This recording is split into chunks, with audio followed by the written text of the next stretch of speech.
Hello everyone, my name is Ryan, and in this lesson we'll be learning how to float elements. So you'll see that I have a page with a couple of paragraphs, and the first two paragraphs have images on the left hand side of them.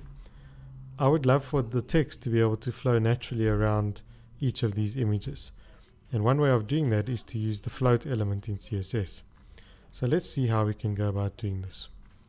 So I'm going to switch over to my CSS file. I'm going to create a class called float left, and we're just simply going to say float : left. And while we're at it, I'm going to create another class called float right.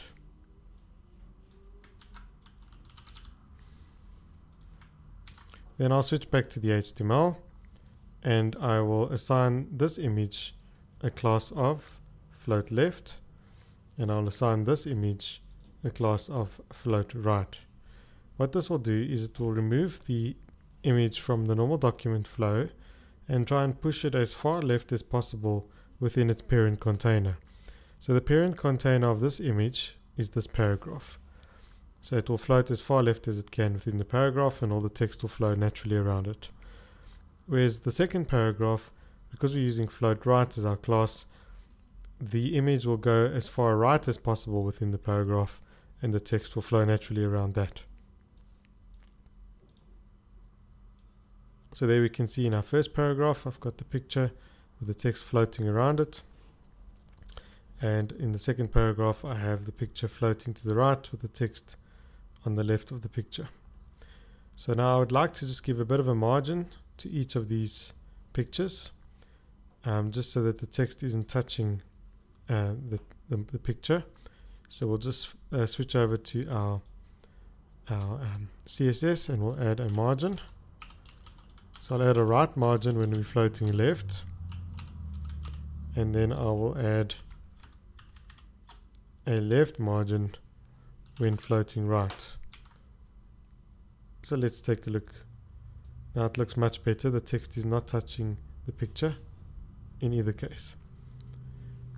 Okay, so the next step is we can use floating elements to create columns. So for example, I could take these two paragraphs and put them into one column, and take these two paragraphs and put them into another column. So let's give that a try. So firstly, I'm going to highlight these two paragraphs and wrap them into a div tag. And this time I'll give it an ID of col1,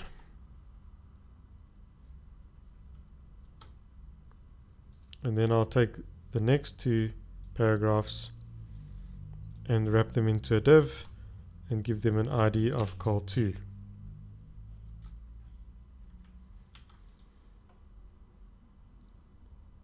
And then we'll just give some CSS for these two columns, col1 as well as for col2. And I want to give a background color to each of these columns so that we can actually see what's going on.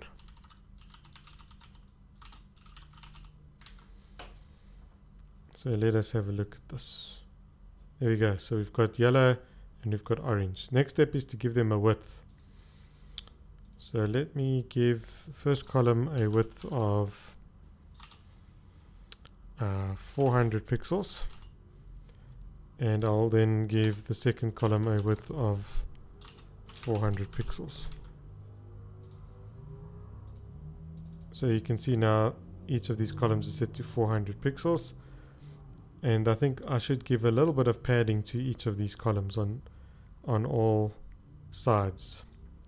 So we'll go back to the columns and we'll just put in some padding on both of them, say about 10 pixels, maybe even 15 pixels. Okay, so now text is not touching the edges of the boxes. Next step, to put the columns side by side. In order to do that, we float the columns. So remember, the float will float as far left as it can within its parent element, And in this case, the parent of this div is the body tag. And the parent of this div is also the body tag.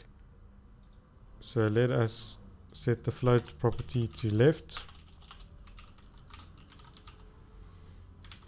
And I'll do the same for this one. So that they're both floating to the left. Okay. So now what would happen if I float the orange column to the right? Maybe before I do that, I'm going to just add in some additional text below this div. Just about 5 or so paragraphs of text. Okay, so you'll see that this text that I added at the bottom is also now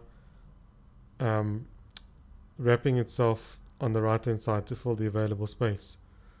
So I may not want that text to be here, I may want that text to be below, in which case I'm going to have to tell this text that nothing is allowed to float to the left of it. So in order to do that, we're going to switch back to our code,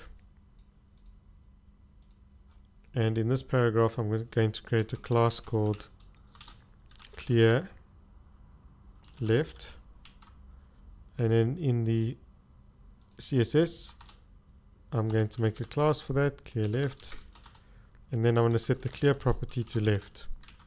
So the clear property means in this case that nothing is allowed to float to the left of that paragraph. I could also set it to right, or I could set it to both, which means that nothing can float on either side of the paragraph. Okay, so now if we refresh, you'll notice that that paragraph has moved to its own line because we've told it nothing can float to the left of it. And then the last thing we can do just to improve the spacing here is add a margin to the top of this. So I'll just add a top margin of, let's say, 5 pixels. We'll probably need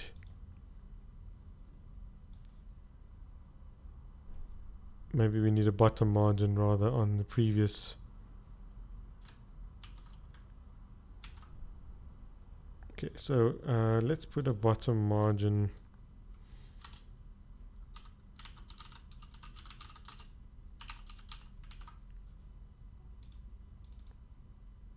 Okay, so now we've got a bit of a gap over here.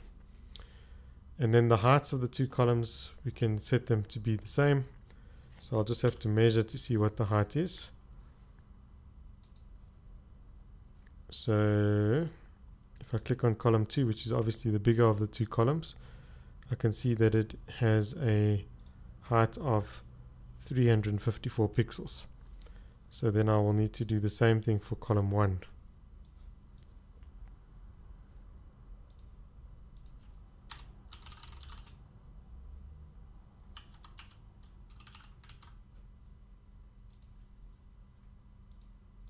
Now they're the same height and everything looks much better.